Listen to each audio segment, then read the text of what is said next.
Hello, this is Whit Mims, and I am recording a talk on chronic rhinosinusitis and infection for a course in Dallas in 2022. I'm an otolaryngologist at Wake Forest University in Winston-Salem, North Carolina, and happy to talk about this. I do have some current disclosures.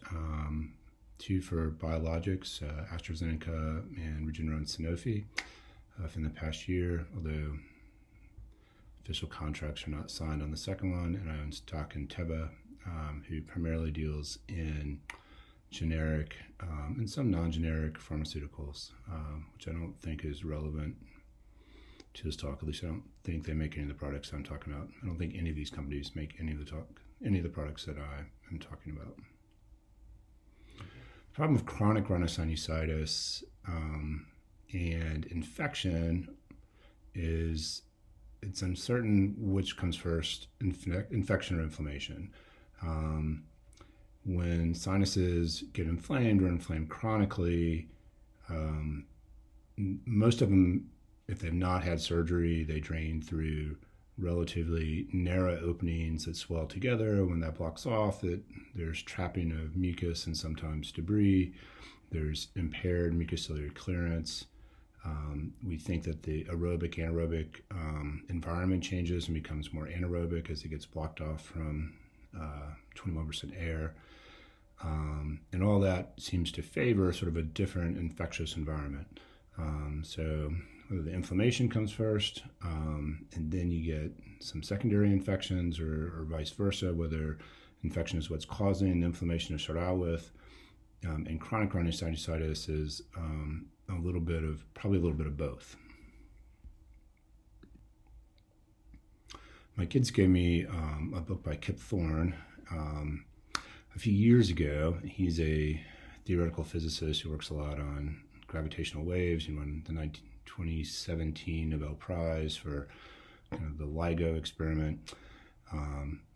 Anyway, in his book, a lot of the stuff that he talked about really didn't have kind of classically great physics evidence behind it. And he would, on each page, put sort of his level of experience with it, whether he thought it was generally accepted or might be true or possibly true. And I think that the chronic rhinosinusitis and infection territory is not the same as black holes, but rather than talking about sort of grade A evidence or randomized controlled trials, we're sort of stuck with a lot kind of different shades of gray. And I'm going to try to tell you like how certain we are about things when we don't have a lot of perfect evidence. So when I was first putting this talk together, classically I was going to sort of go through sort of the literature on things and organize as much as you would do sort of a review paper. But I think that the evidence for this is so bad that when you organize it that way, you just end up saying we don't know a lot about anything. And really, you don't end up with anything left to help you really make decisions on patients. So instead, I was going to sort of talk about some guiding concepts and then some clinical situations where I use antibiotics, which is, one of the primary things we use to treat infections, and especially since this is mostly a non-surgical audience. So how do, people who work with chronic rhinosinusitis a lot, when do we use antibiotics? How do we think about it? What are our sort of guiding concepts? And I would love to show you studies instead, and I will show you some studies. But it's hard to... What the studies basically say is we don't know if any of this works. So the first guiding principle is, I think having some conception of what a normal sinus or non-chronic infected, chronic rhinosinusitis, chronically inflamed sinus is helpful.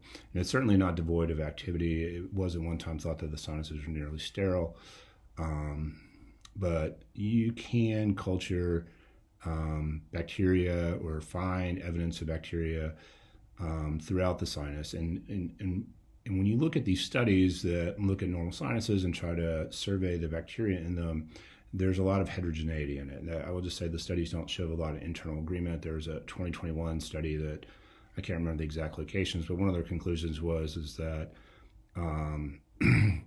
that the natural flora in Pittsburgh might be different than the natural flora in Kansas. Like they had 2 U.S. locations that weren't that far apart. But the truth is, like if you look at these studies and they do cultures, they do tissue cultures, they do PCR, and they do different sites, they don't all show the same thing. There's a lot of heterogeneity out there, even on people who are not diseased. But what you do see is less overall bacteria that you see more on with like PCR than you do with like swab cultures, and that you have a lot of diversity and there's a lot of variability within that diversity. And whether you do different geographic locations or different locations in the sinus or different types of testing, you get different results. And even within those, there seems to be different populations. I think most of us, do not think that just doing a sort of a swab of normal or inflamed-looking mucosa in a normal disease state and using that culture information to make decisions on whether antibiotics is necessary is very helpful. So what happens when you have chronic rhinosinusitis? There are a lot of studies done with this, but again, I don't think we have a firm idea of what is going on, and there's a lot of heterogeneity, and I think that is part of the reason that you don't see a lot of testing. I went back and looked at sort of the last 6 months of people that I had sort of treated with antibiotics for chronic rhinosinusitis, and really, when I look back through them, they're just all very, very different from each other. There's one patient who always has problem with one of their frontal sinuses, and a surgeon before then had gotten into lamina propria, which separates the eye, and the fat from the eye sort of bulges out over the frontal, and it's too narrow, and it never seems to work quite right. There's another patient who's had a lot of sinus surgery before she got to me, and they stripped out some of the mucus in the maxillary sinuses. I think she has ciliary problems from that has never worked right since then. And there's patients that haven't had surgery and patients who have had what looks to be really good surgery and still have problems with recurrent infections. Some of these have diagnoses and some don't. But things we typically see, so I think if we combine all them together and put some on antibiotics and some on placebo, we'd really be looking at a lot of different clinical situations and may not get results that are easy to interpret or imply, and that's sort of the state of the literature. What the studies do tend to show is more staph. Staph aureus classically, but sometimes other varieties as well. You see more biofilms in chronic rhinosinusitis than you do, and you see more biofilms in post-operative people, but all those have had chronic rhinosinusitis as well, so that's hard to untangle.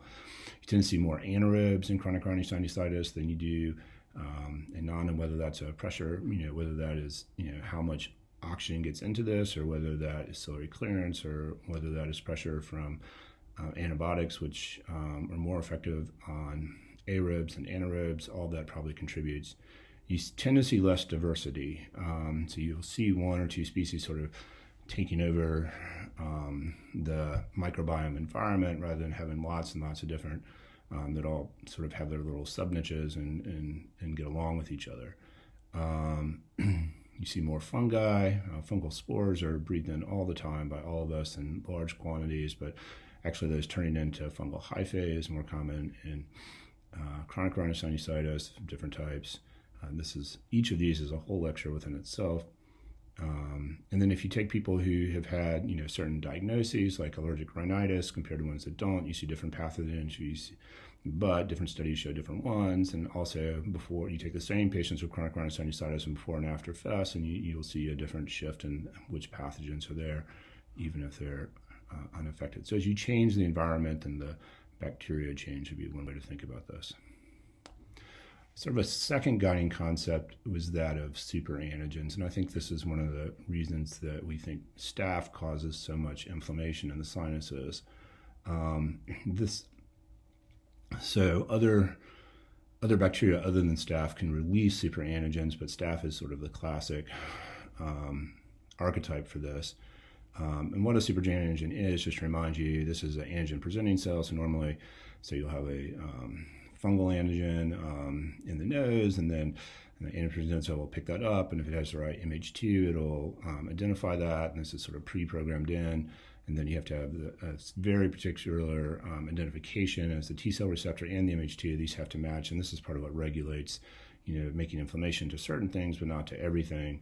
But the pseudomonas antigen bypasses that, and it just links this non-specifically. So you have all the MH2 class things linking to all the TCR receptors, regardless of specificity, and then you get a much bigger reaction. The hope was we would transfer this knowledge into some sort of therapy where certain staph medications or topical staph medications or things that are toxic to staph going into the nose would reduce the amount of superantigen. You would see these remarkable clearances clinically. That has not been demonstrated. But we do think superantigens and staph are a big role. How that translates into treatment is under investigation, I would say, or still investigational, or we would like to understand that better. When I was first an ENT resident, and granted, you can see my gray hair, it was a while ago, the model was that people got acute bacterial rhinosinusitis, which here you see these air fluid levels in there, not a lot of inflammation in the maxillary sinus. This is a coronal CT scan. We use these a lot. And then if these didn't clear up, and then this would kind of change into this chronic rhinosinusitis picture. Nobody really believes this anymore. There's almost no evidence to support this. This would be a lot like saying that pneumonia causes asthma. And there seems to be some sort of chronic inflammatory state or predisposition or an alteration in how their inflammatory response reacts to something that usually occurs in adulthood they didn't have in childhood. Usually it's not childhood chronic disease, continuing into adulthood. Most chronic rhinosinusitis is adult onset, like a lot of adult asthma is too, and we don't think this is just a continuation of acute bacterial sinusitis. And this goes back to that sort of chicken and egg problem with inflammation that we had before. Number 4 thing, I'll just tell you that if you get a CT scan, you see hyperdense debris in one of the sinuses. It can be frontal, maxillary, classically, sphenoid. You can tell kind of right here, you have this kind of hyperdense material in addition to this, not all inflammation, but there's debris in there. My picture taking technology somehow puts magenta and purple in there when it's not really there. This was probably greenish. And then this white kind of pus draining out. The same person, the middle meatus is closed off, and you have the swelling in there, and then pus draining out, and you have this debris. You see debris like that, you're unlikely to cure them with antibiotics, and you usually have to surgically remove this, or in clinic, wash this out, suction it out. Usually it's difficult even in the operating room, much less in clinic. But that is a situation that you're not going to win with antibiotics alone. Just interestingly, I used to think this was, a sign of, long chronicity, and, I think it's variable in different people. This particular patient who I operated on, actually a couple weeks later, their whole maxillary sinus was full of this debris too. It's kind of peanut buttery in consistency and not coming out easily. But 10 months before, she'd had a head CT scan for something else, and that sinus was completely clear, and the middle meatus open, and there's lots of room to drain.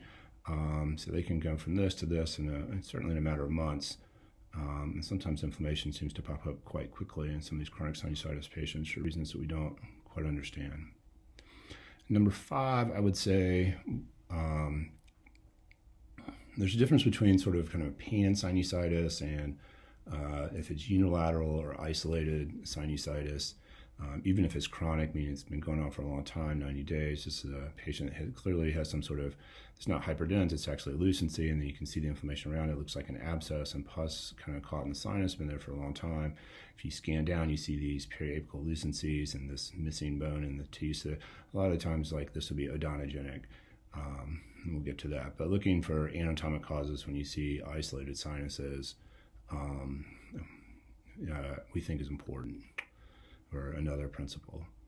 Interestingly, sort of on the same corollary to this, I would say that not every chronically blocked sinus becomes infected.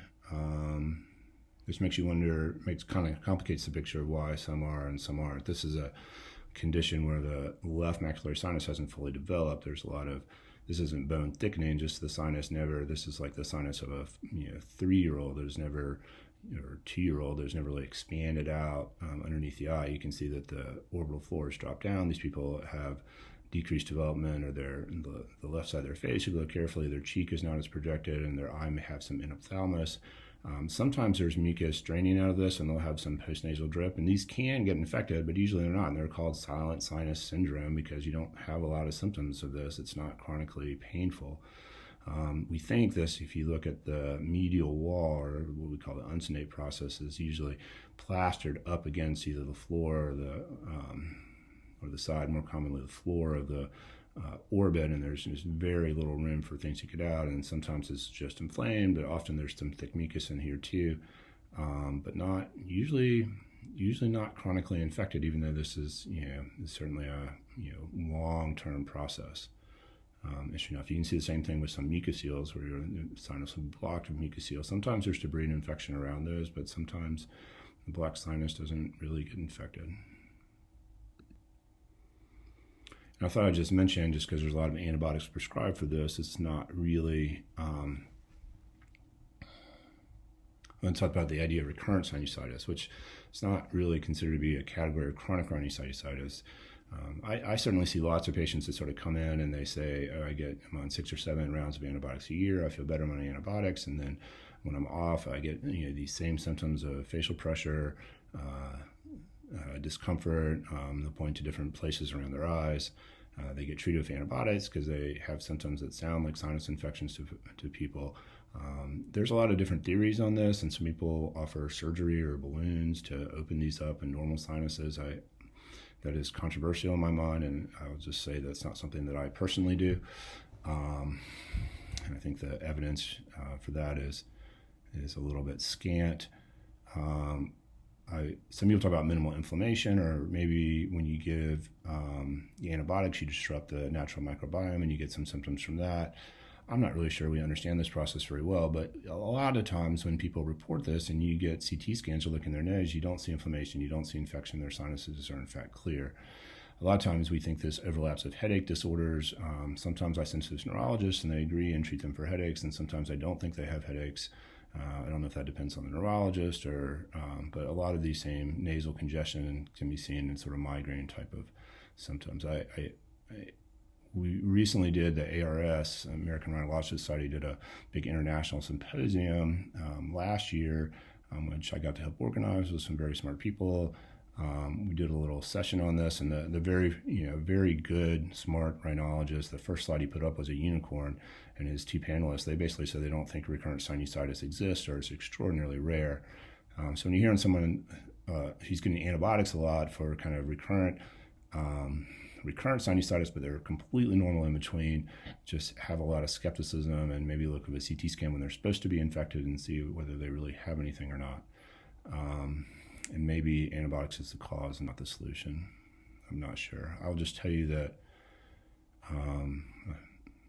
I would sometimes tell people just don't take antibiotics and see if we can normalize this a little bit. And that usually gets me a low rating on their survey.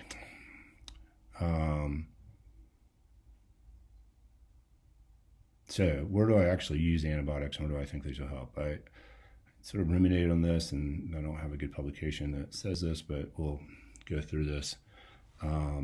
So I have lots of patients that have chronic rhinosinusitis with polyps. A lot of them have been operated on. They have symptom exacerbations. Symptom exacerbations sound like acute sinusitis, nasal blockage, drainage, facial pressure and pain, headaches, crusting. Sometimes they report discolored mucus. They'd love to bring it in and show me. Really, this can be lots of different things. I'm never really sure whether this is infection causing this or inflammation. We certainly see a lot more of these people certain times of year, spring and fall, when allergies are bad in North Carolina. And a lot of times in the fall when the leaves are down, it seems to be the worst time, which I always wonder if that's some sort of mold-induced inflammation, or maybe that's when viruses are starting to pick up. It's hard to know. Are they still using their maintenance regime because they classically feel like when they feel better, they use their regime less, and then their symptoms get worse? Could it be allergies? A lot of times I try to work these patients in a clinic and see if I can look endoscopically and see if there's signs of infection, especially if I've been operated on, something that you can see around really well in there. And I'll just say, like, these people follow different patterns, and they're not very consistent as a group. But if I will use the patient's personal history.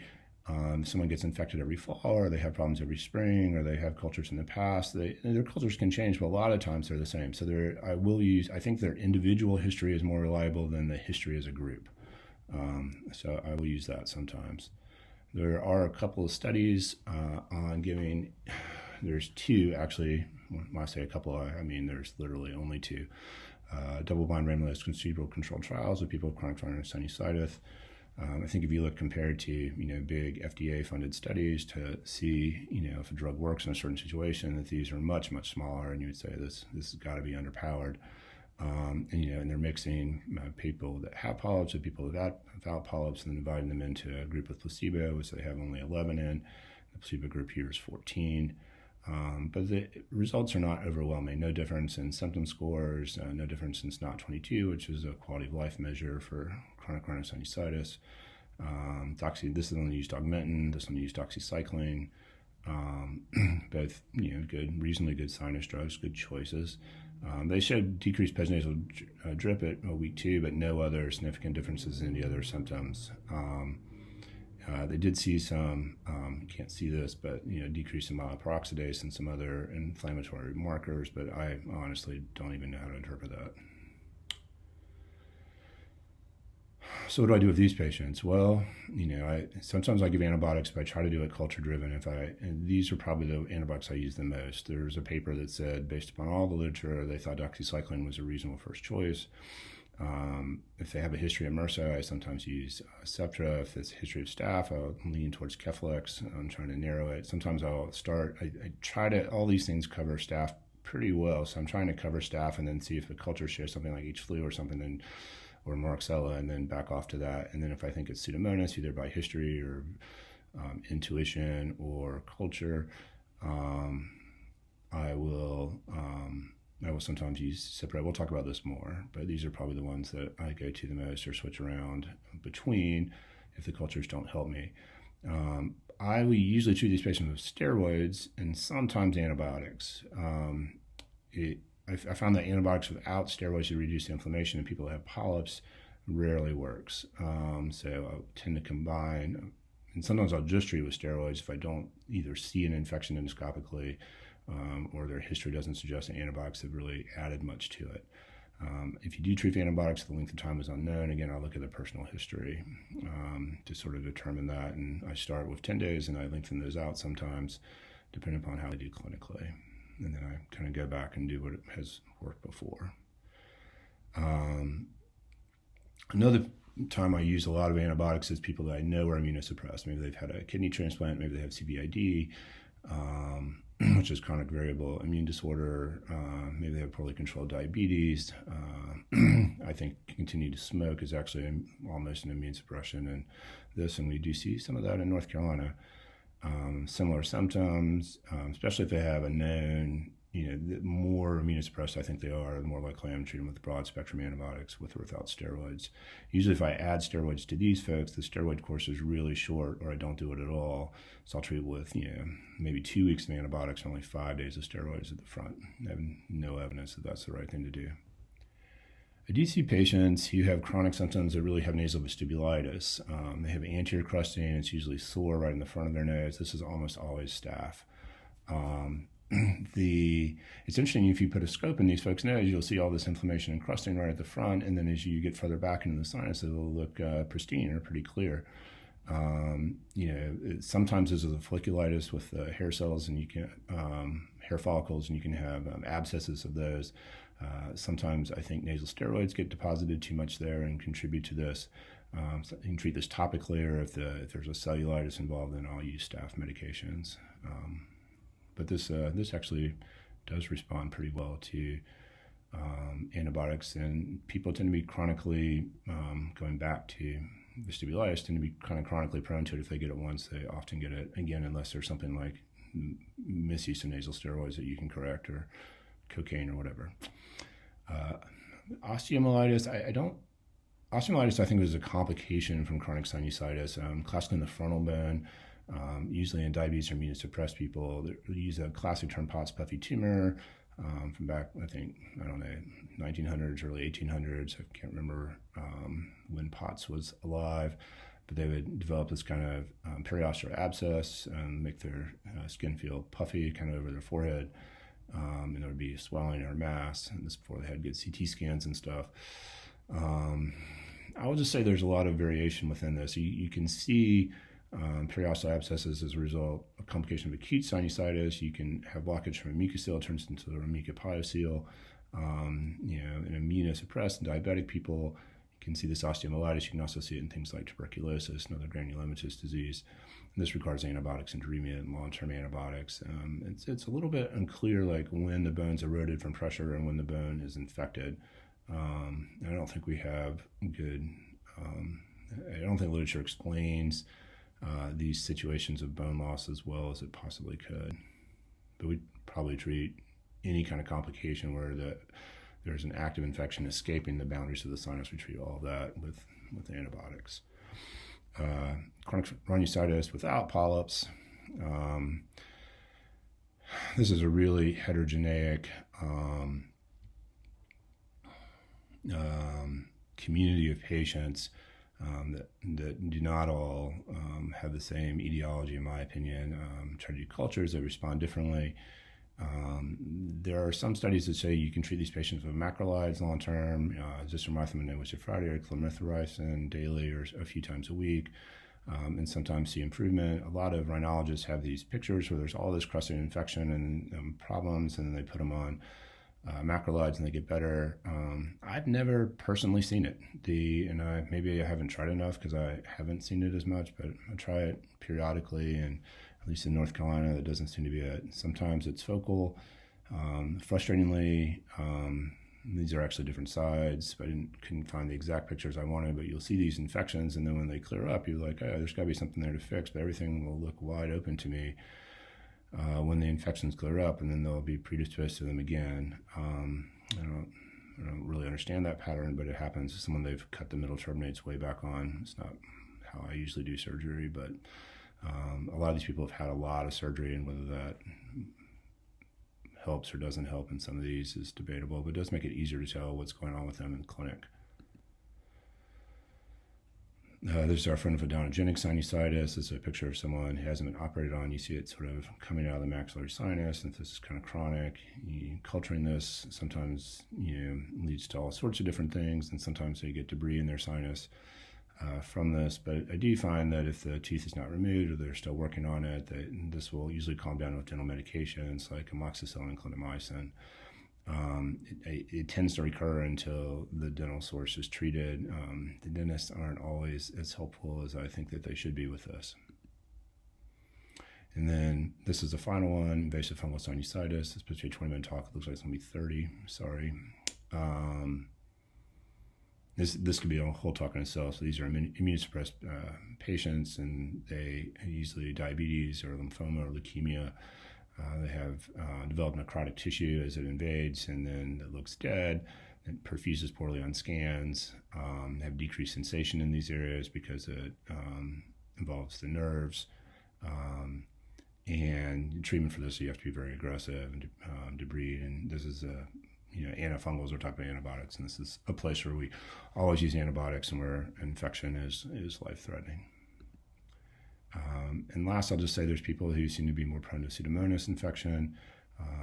Most of the Pseudomonas is one thing you see more post-op than you do pre-op.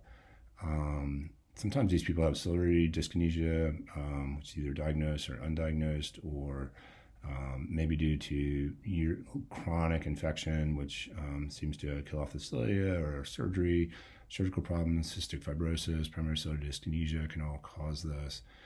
In a lot of the situations I work with, they usually have pulmonary problems too, and I will kind of work with their pulmonologists, especially in like CF, because it's hard to eradicate the Pseudomonas. For people who don't have that, a lot of times I just treat them with Cipro. They become resistant to the Cipro, so I'll use topicalized tobramycin in addition to Cipro. I've had some success with that. Sometimes you have to use IV antibiotics. Sometimes they're just not that symptomatic. You're not going to make it go away, and you have to balance your treatment versus your outcome, I believe. So in summary,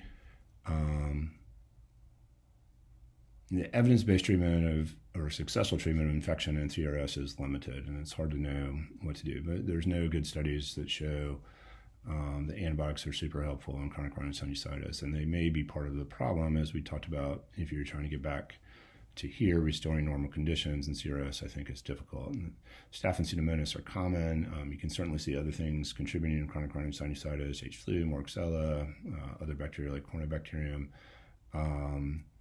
But I think these are common players with that, and their treatments are different, which is one of the reasons that cultures, I think, can be helpful. But culture-driven antibiotics is not a cure-all in this population either. So thank you very much for your time. I hope that's helpful, and look forward to seeing you at the meeting.